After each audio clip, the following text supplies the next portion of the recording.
The 12th Insight, Chapter 2, Conscious Conversation. The plot of the chapter. The main character encounters Dr. John Coleman from the previous chapter in multiple synchronistic encounters and rekindles the theme from all books in the series of marrying spirituality with science.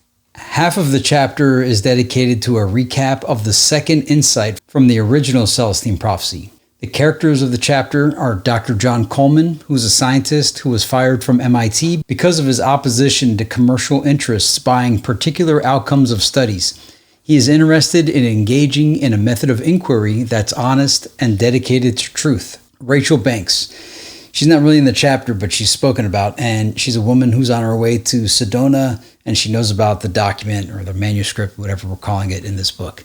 And then you have Will and the main character, John. The setting is them driving through Oklahoma, headed to Sedona, Arizona. Conscious conversation. Carry the attitude of expecting synchronicity all the way into the conversation. Synchronistic flow feels as though you are slowing down and increasing your feeling that you are the center or star of your own unfolding movie. Keep this centered clarity and you'll know what to say. If you commit to holding your truth, it includes all the ideas that come up intuitively to say, even if you've never thought of the ideas before. Conscious conversation is important for bringing in a new consensus about spiritual experience. It calls for applying the scientific method to our individual search for spiritual truth. Everything it says to do is what good scientists do already. This process has yielded all the basic laws of physical reality, from Thales to Newton to Einstein, and it can be applied to the inner experience of spirituality. For instance, consider the phenomenon of synchronicity. Because it feels the same for everyone, we can discuss it and compare notes and reach consensus about how it works. The 12 integrations. There are 12 total integrations split into two groups.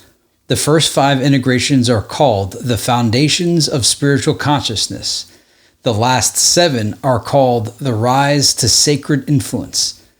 Those of us pursuing the integrations now would make it easier for others to do so later because of some kind of mysterious influence.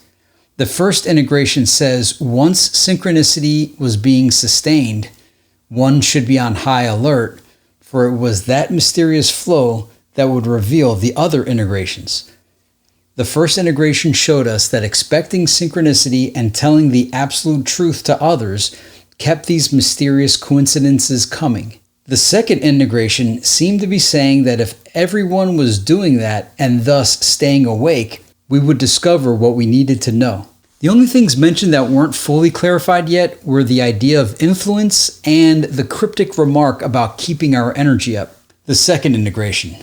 The step up in consciousness begins when we realize that human conversation, regardless of the subject, is always an exchange of outlook or worldview, and thus is the basic mechanism of human evolution, taking us from one historical level of knowledge to the next. When human interaction is done while in centered, synchronistic truth, this process of exchanging worldviews is lifted into full consciousness. This more aware interaction is called conscious conversation. Conscious conversation is demonstrated in the interaction between the main character and Dr. John Coleman in the chapter. The level of conversation and the consciousness of the participants are elevated when both people are aware of the historical context surrounding the interchange. The third integration. When people in any culture begin to wake up and hold conscious conversation, they quickly find the key spiritual principles built into the fabric of the universe. We will discover the laws of our spiritual nature. These laws have already been discovered, and in order to go forward, we only have to prove them out in our own lives and then come into alignment with them. In this time period, we will have extra motivation to do just that. What kind of motivation? We have to come into alignment because it's the only way to avoid something else, a quickening karma. Many people know that somehow synchronicity is calling us together to do something historical. The world is a mess, but we can fix it if we stay alert and keep our historical context in mind. We have to stay awake and help each other stay awake. And then there's a discussion between the main character and Dr. Coleman, which was described as a scientific joust. And so here were the scientific jousting rules described. Take great care not to inadvertently confirm some idea or theory held by the other party. In the world of science, to affirm a colleague's position is never something to be taken lightly. It has to be earned. The idea is to be very skeptical at first and to check out whether the person is carrying the proper scientific attitude. If the other party crosses the line and takes a position that is poorly thought out or too speculative, then the conversation is over immediately.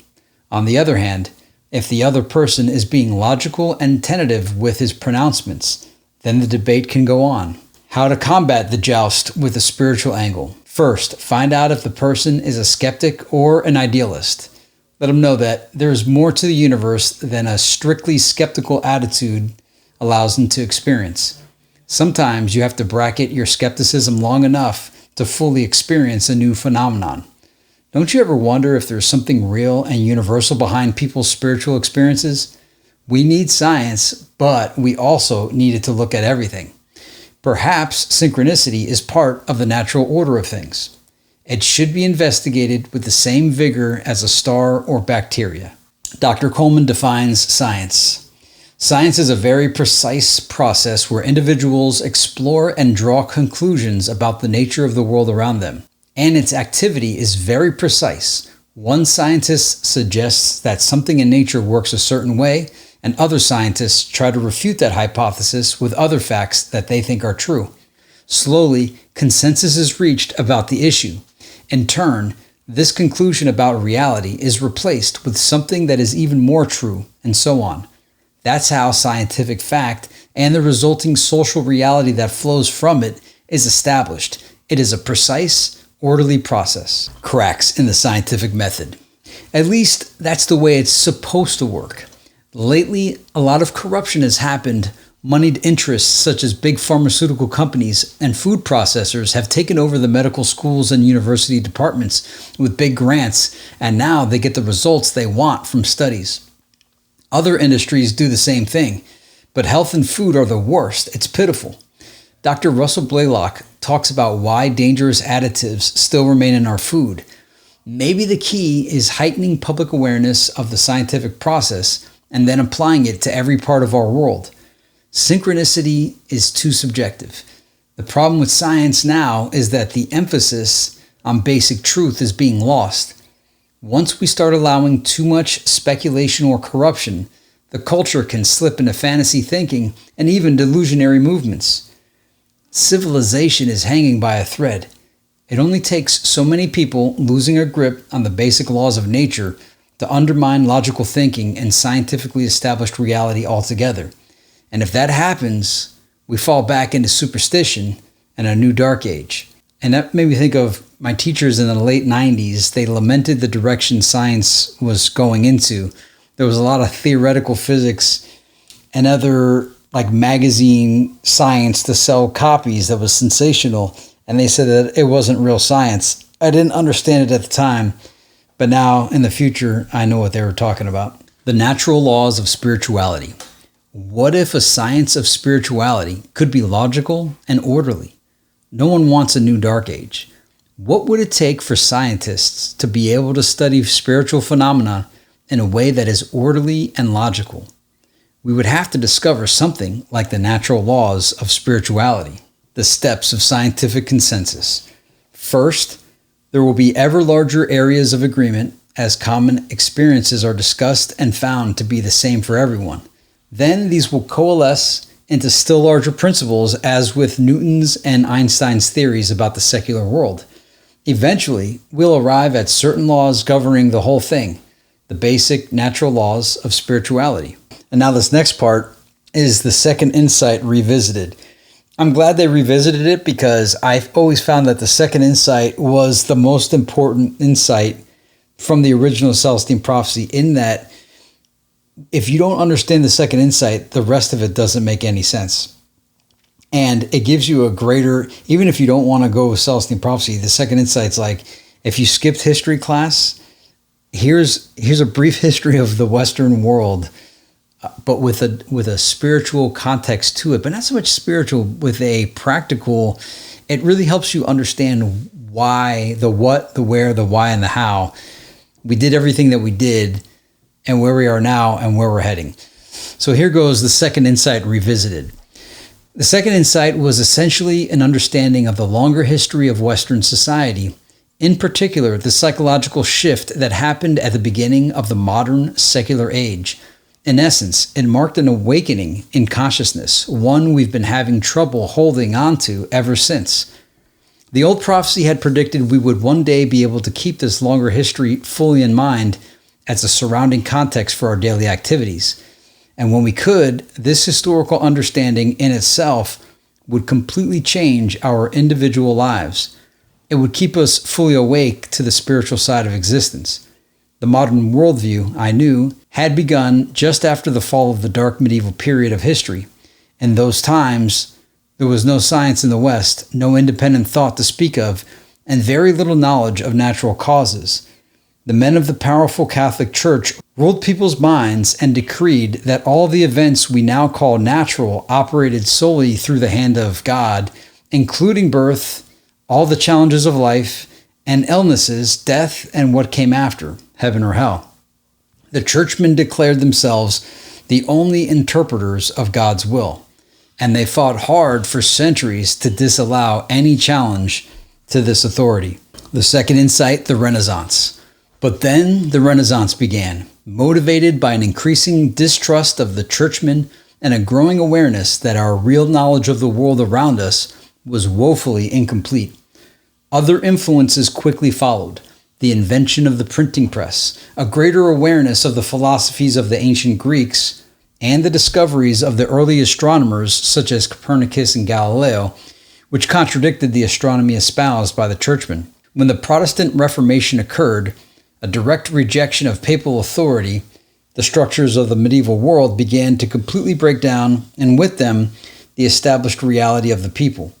This is when the modern age began. For centuries, the churchmen had dictated a strictly theological purpose for existence and for natural events. And then, that picture of life had systematically eroded, leaving humans in a state of deep existential uncertainty, especially concerning their spirituality. If the churchmen, who had always dictated the facts of spiritual reality, were wrong, then what was right? The second insight, the scientific revolution. The optimistic thinkers of that day had a solution. We would follow the model of the ancient Greeks. We would commission science to go out and investigate this suddenly new world we found ourselves in. And in the enthusiasm of the day, everything was on the table, including our deepest spiritual questions, such as why are we here, what happens after death, and is there a plan and destiny for humankind? With this new mandate, science was sent to look at the world objectively and to report back.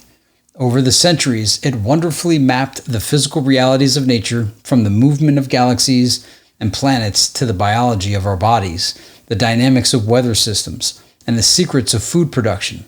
But it did not quickly return with an objective analysis of our spiritual situation. At this crucial point, we made a critical psychological decision. In the absence of existential answers, we decided to turn our attention to something else in the meantime. While we were waiting, we would focus on settling into this new world of ours, devoting ourselves to the betterment of humankind. We abated our uncertainty by striving to make our secular world more abundant and secure. The second insight, the secular revolution. In the following centuries, we created the greatest surge in material abundance the world had ever seen. But even as we put our energies to bettering our physical circumstances, waiting as we were for the higher questions to be answered, science itself was pushing that higher mandate further into the distance. In fact, as the centuries proceeded, science began to ponder such questions less and less. In a sense, these inquiries had become a victim of science's success in the physical realm. The more it succeeded in explaining the outer world and created new technologies that increased the population's level of security, the less important spiritual questions became. Let the religions fight it out over the larger issues. Scientists began to think, we'll stick to the physical world. By the time the theories of Isaac Newton were filtering through science, the dismissal was almost complete. Newton established the mathematics that defined the universe as operating strictly on its own, following basic mechanical laws in a completely predictable manner like a giant machine. Now, the universe could be regarded from a completely secular perspective. God didn't move the stars in the sky. Gravity did. The modern, secular, materialistic worldview had been born and, pushed by science, was exported around the planet. The second insight, the secular revolution too. The idea of God, or a deeper spiritual experience for that matter, now seemed not only unnecessary, but unlikely as well. And as for the inner evidence for a spiritual reality, higher states of consciousness, synchronicity, premonitions, and intuitive guidance, afterlife experiences, these could all be written off as pathological hallucination or religious delusion and removed from the debate completely. Even many religious institutions suffering from diminished attendance became ever more oriented towards secular social activities rather than toward any discussion of real spiritual experience. And as science and other institutions went, so did the individual. The world seemed so normal and manageable and certain that such higher questioning no longer seemed valid, and it began to be pushed out of everyday consciousness as well. Just work hard, we told ourselves, and focus on bettering your life. Enjoy all of the frills and goodies of modern existence. Forget about whether knowing the purpose of life might give you a higher guidance along the way or bring more enlightened relationships with others. Just stay focused on the everyday stuff and you'll feel fine, right up to the end. And if ever the prospect of death raises its ugly head or questions squeeze into your mind about what happens after, just get busy with the secular action again until the thoughts are lost in the din. The second insight, the preoccupation. Precisely here I knew we could see the real psychological truth of our longer history. We had launched science to go out and discover the truth of our spiritual existence, and when it didn't return, we dedicated ourselves to improving our earthly conditions. And then, gradually, everyone forgot what we were waiting for. Slowly, our preoccupation with the secular world became a full-fledged psychological obsession. And like any obsessive behavior designed to repress something, in our case, the missing answers about the true purpose of life, it takes ever more frenzied activity to keep from remembering what haunts us. By the time the modern worldview peaked, sometime in the later 20th century, such obsessive behavior had made the careers of dozens of existential psychologists who mapped out the vast variety of ways we kept ourselves from waking up: compulsive working, shopping, decorating, arranging, eating, gambling, drugging, sexing, smoking, running, exercising, gossiping, celebrity and sports watching, and the endless search for personal recognition from others, our 15 minutes of fame. These obsessions could be found everywhere, and they included, especially in recent years, the most ironic compulsion of all, religious fanaticism, where people kept themselves asleep to real spiritual experience by concentrating only on the doctrines and trappings of a particular religion, even to the point of violently attempting to force these assumptions on everyone else. The second insight, the reawakening. Then, thankfully, as the years progressed, we slowly began to wake up. Over the past few decades, something indeed had popped up in the collective human psyche. Why? Perhaps it was the inherent inability of repression to endure, or maybe it was the steady influence of the human potential theorists of the 70s and 80s. Another reason could have been the sheer weight of numbers of the baby boom generation coming to peak influence in the 90s and questioning, as they did, all aspects of human culture. Certainly, the old prophecy found in Peru had some level of influence as well. In any case, our preoccupation with the material life began to collapse. Like drowning men reaching the surface, we began to gasp for the air of higher meaning. Since then, in fits and starts, more people have glimpsed a new world of wonder around them. As a larger culture, we began, finally, to discover the experience of synchronicity. This reawakening, I knew, was the real historical context surrounding our current lives. We are waking up from our secular obsession and taking up where we left off. We want to know our true spiritual situation on this planet. And while those still obsessed with the secular might declare such a quest impossible, intuition says otherwise, tying the second insight to the second iteration. The second insight says we are waking up from a 500-year-long preoccupation with the material and secular world, wanting to know what life is really about. The second iteration says anyone who sustains synchronicity and remembers the context of awakening will be guided into a flow of conscious conversation, and hence will become part of a worldwide consensus-building process to discover the truth of our spiritual nature. Each person who holds the truth of his synchronistic journey while listening for the truth in another's journey helps to build a new, more truthful worldview. And because of this honoring of evolving truth, that person exudes a special influence on the world. All we had to do was keep our energy up. The centering of ourselves in truth creates the influence. And then the main character buys some food from a gas station and eats it and starts feeling bad, and Will gives him a food lecture. Don't eat a mass-processed pie right off the shelf. Glutamates, MSG-type substances resulting from the processing of various proteins and oils are often added to processed foods mainly because they, like MSG itself, are taste enhancers. They don't have a taste themselves, but the first bite sends immediate signals to the brain that you are eating the tastiest thing in the world, despite what are probably very bad ingredients. The food industry says they're not harmful, but according to some experts, glutamates have been proved to inflame the brain and disrupt other organs, contributing to a myriad of modern diseases such as diabetes, Alzheimer's, and especially obesity. Symptoms: a little nagging headache, tired eyes, low energy, absolutely no inspiration to do anything, all for a small initial hit of taste euphoria. Eating is one of the most obsessive things that we do in the modern world. If your particular feel-good distraction is food, it, by definition, has to taste really good, because otherwise it won't give you that pacified and satisfied feeling that comes when glutamate receptors in the brain are activated. The food makers find a way to artificially do that for you with glutamates. The big problem is not just the health impact, it's how it affects your consciousness. You can't keep your energy up and stay alert spiritually if you are drugged. The document states that keeping our energy up is important to developing influence. Food is the first level of energy we allow into our consciousness, so it's basic to integrating a higher mastery over life.